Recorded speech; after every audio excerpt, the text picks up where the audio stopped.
मदरसों की जांच करेंगे। एक तरफ आप बोलते हो पढ़ेगा इंडिया तभी तो बढ़ेगा इंडिया, और दूसरी तरफ आप मदरसों की जांच की बात करते हैं। मदरसे में क्या हो रहा है? मदरसे में भी तो बच्चे पढ़ ही रहे हैं। मैं तो एक ये सोचता हूँ कभी कभी कि अगर मुसलमान इस देश में ना होता तो ये बीजेपी कभी जिंदगी में सरकार में भी ना आती, क्योंकि और तो कोई इनके पास मुद्दा होता ही नहीं मुसलमान के अलावा।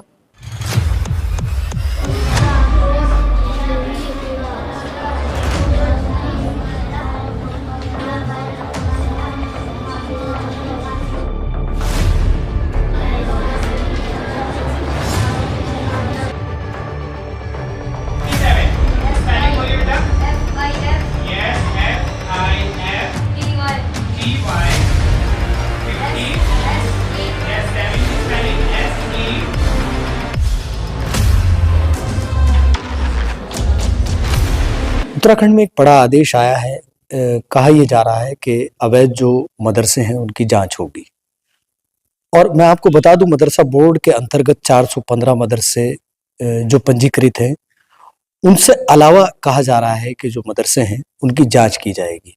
और सभी जिला अधिकारियों को निर्देशित किया गया है कि एक टीम गठित की जाए और 1 महीने में जो है इस जांच को क्लियर किया जाए। चलिए, खैर, इसी कड़ी में मेरे साथ मुस्लिम सेवा संगठन से उपाध्यक्ष आकिब कुरैशी हैं। सीधा उनसे बात करते हैं। मदरसों की जांच को लेकर बात हो रही है। प्रदेश के मुखिया ने ये कहा है कि जो अवैध मदरसे संचालित हो रहे हैं उन पर शिकंजा भी कसा जाएगा और उन पर कानूनी कार्रवाई की जाएगी, और कुछ फंडिंग को लेकर भी बात। मैं पहले तो एक शेर याद आ गया जब मदरसे की जांच की बात आई तो, तलाशी लाख ले लो तुम, वतन की खाक निकलेगी, हमारी जेब से तो मियाँ बस मिसवाक निकलेगी। तो ये हर कुछ टाइम बाद मुसलमानों के नाम पे कभी मस्जिद कभी मदरसा, खाली ये एक इनका चुनावी हथकंडा है, क्योंकि विकास के नाम पे तो भाजपा कुछ कर नहीं पाती। तो अब चुनाव नजदीक है नगर निगम का, तो कुछ तो ऐसा मुद्दा चाहिए जिससे लोगों के वोट अपनी तरफ खींच सके, क्योंकि ये पिछले लोकसभा के चुनाव में भी जनता ने इनके मुंह पे तमाचा मारा था। अब कुछ ना कुछ मुद्दा तो चाहिए ना यहाँ पे उत्तराखंड में। अभी जैसे ही आपने देखा कि नगर निगम चुनाव की बात आई, तुरंत यूसीसी की बात आ गई। नहीं तो यूसीसी 9 नवंबर को लागू होना था, नहीं हुआ।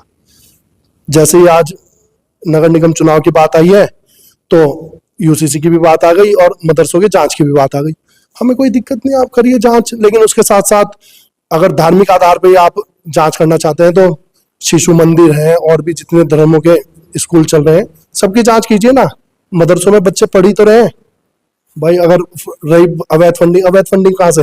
मुसलमान अपने हक की कमाई जो सुबह से शाम तक कमाता है पैसे, उसमें से कोई 10 रुपए, कोई 20 रुपए, कोई 50 रुपए निकाल के मदरसे के लिए देता है कि हम वहाँ बच्चे, गरीब बच्चे पढ़ रहे हैं, इस वजह से देता है। क्या वो अवैध फंडिंग है? कहाँ से आ रही है? हम देश के नहीं है क्या? हिंदुस्तान के लोग नहीं है क्या? कहाँ से ला रहे हैं पैसे? कहीं बाहर से आ रहे हैं हमारे पैसे? अगर जांच ही हो जाए तो ही क्या परेशानी? कोई दिक्कत नहीं है। मैंने तो आपको पहले कहा है, तलाशी लाख ले लो तुम, वतन की खाक निकलेगी, हमारी जेब से तो मियाँ बस मिसवाक निकलेगी। मतलब आपका कहना है फंड नहीं निकलेगा, मिसवाकें निकलेंगी जो मस्जिद में मदरसे में बच्चे पढ़ते हैं। मैं कह रहा हूँ अगर जांच की बात कर रहे हैं मुख्यमंत्री, तो सबकी जांच होनी चाहिए। कौन से स्कूल वैध चल रहे हैं, कौन सा वैध चल रहे हैं, कौन से सोसाइटी में रजिस्टर्ड है, कौन से नहीं है, सबकी जांच होनी चाहिए। मतलब आपका मानना ये है कि खाली मदरसों की जांच करना, मतलब ये एक प्रश्न चिन्ह लगता है कि अगर इसी तरह से जो है जांच होनी है तो तमाम ही जो और चीजें हैं उनकी भी जांच होनी चाहिए। बिल्कुल, सबकी जांच होनी चाहिए, इसमें कोई दो राय नहीं है। लेकिन ये हर चुनाव के टाइम पे मुद्दा निकाल के लाना, ये खाली एक चुनावी मुद्दा होता है जिससे अपनी सरकार अपने वोट बटोर सके। मुख्यमंत्री जी को विकास के नाम पे तो फेल है, सारी बात यही है, और क्या है? कुछ भी नहीं है। तो आपको ये लग रहा है कि कोई मुद्दा इस वक्त नहीं है, तो फिर ये मदरसों का मुद्दा मतलब गरमा रहा? बिल्कुल भाई, कोई विकास का मुद्दा तो है नहीं, तो उन्होंने कहा अब की बार मुसलमानों का मदरसों का लिया हो। इनकी सरकार खाली मुसलमान का नाम लेके तो चल रही है। अगर मैं तो ये सोचता हूँ कभी कभी कि अगर मुसलमान इस देश में ना होता तो ये बीजेपी कभी जिंदगी में सरकार में भी ना आती, क्योंकि और तो कोई इनके पास मुद्दा होता ही नहीं मुसलमान के अलावा। क्या लगता है कि मदरसों को निशाना बनाया जाए? मदरसों को निशाना नहीं, मैं कहूँगा इनकी सरकार में कोई भी आदमी खुश नहीं है, चाहे वो किसी वर्ग का हो, हिंदू हो, मुस्लिम हो, दलित हो, आदिवासी हो, कोई खुश नहीं है। खाली एक मुद्दा बनाया जाता है, वही ये इलेक्शन के टाइम पे करते हैं। वो ये इनका तो काम है शुरू से अंग्रेजों वाला कि डिवाइड एंड रूल वाला भाजपा शुरू से फॉलो करती आई है, वो इनका काम है। अब ये मदरसों का मुद्दा लिया है, नगर निगम का चुनाव निपटेगा, फिर कोई चुनाव आएगा, उसके बाद फिर कोई नया मुद्दा ले आएंगे। इनका तो काम है, मैं बोलता रहा हूँ, अगर मुसलमान ना होते तो शायद ये सरकार भी ना बना पाते देश में, हिंदुस्तान में इनकी कभी जिंदगी में भी सरकार ना बनती, क्योंकि विकास के नाम पे तो कुछ करते नहीं, खाली हिंदू मुसलमान की राजनीति करते हैं और कुछ है नहीं। और अगर जांच करनी है, आप सबसे पहले शहर का माहौल सुधारिए। आप कितने दिन हो गए, इस बार एक एक्सीडेंट हुआ था, 6 लोग उसमें मरे थे। क्या सैटरडे नाइट आप राजपुर रोड पे जाओगे, ऐसा हाल रहता है कि क्या दिल्ली नोएडा का हाल होगा। धामी जी को इस तरफ भी तो ध्यान देना चाहिए। ये हमारे जो युवा है वो किस तरफ जा रहे हैं, और जाने की वजह क्या है? आप लोग लगाम लगाइए, ऐसी चीजों पे अंकुश लगाइए। स्पा हो, बार हो। एक तरफ सरकार कहती है कि नशे पर जो है 2025 का विजन है, माननीय मुख्यमंत्री जी का भी, प्रधानमंत्री जी का भी। ये कहा जा रहा है कि भारत को जो है नशा मुक्त कर दिया जाएगा, और उत्तराखंड में कहा जा रहा है कि नशा मुक्त कर दिया जाएगा। लेकिन अवैध नशे का कारोबार पनप रहा है, जिस क्षेत्र में भी जाते हैं वहाँ नशे को लेकर बात हो रही है। उस पर अंकुश लगाने की बजाय मस्जिदों और मदरसों की तरफ क्यों सरकारें दौड़ रही हैं, क्या लग रहा है? हम भी तो यही कहना चाह रहे हैं, आप लगाइए ना अंकुश। आप निकलिए, धामी जी के घर से 2 किलोमीटर दूर राजपुर रोड है। राजपुर रोड पे रात को नजारा ऐसा रहता है, मतलब लड़कों का, लड़कियों का ये बुरा हाल है। जाखन में जितने स्पा है और वो बियर बार सेंटर है, आप मतलब नॉर्मल लोगों का निकलना दुश्वार है वहां से। रात को ऐसी स्थिति में लोग रहते हैं, सुबह 4-4 बजे तक लोगों की स्थिति ये रहती है।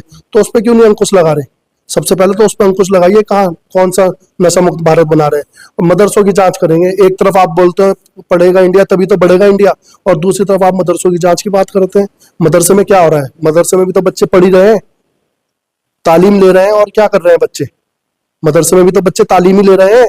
फिर आप कैसे नारा दे रहे हो उसे कि पढ़ेगा इंडिया तो तभी तो बढ़ेगा इंडिया? ये खाली चुनावी मुद्दा है, किसी न किसी बेस पे मुसलमानों को परेशान कर रहे हैं। बस ये वाला मुद्दा है, उसी पे वोट ले लेते हैं बस, बाकी तो कुछ नहीं है। चलिए, खैर, बात करने के लिए शुक्रिया। साफ तौर पर जो मुस्लिम सेवा संगठन के उपाध्यक्ष हैं आकी कुरैशी, उन्होंने सीधे तौर पर ये कहा है कि जब भी चुनाव आता है तभी इस तरह की बातें होती हैं, चाहे फिर वो मस्जिद के नीचे मंदिर ढूंढने का मामला हो, चाहे फिर वो अब उत्तराखंड के अंदर मदरसों की जांच को लेकर हो। साफ तौर पर इन्होंने स्पष्ट कहा है कि चुनावी स्टंट है, चुनावी मुद्दा है।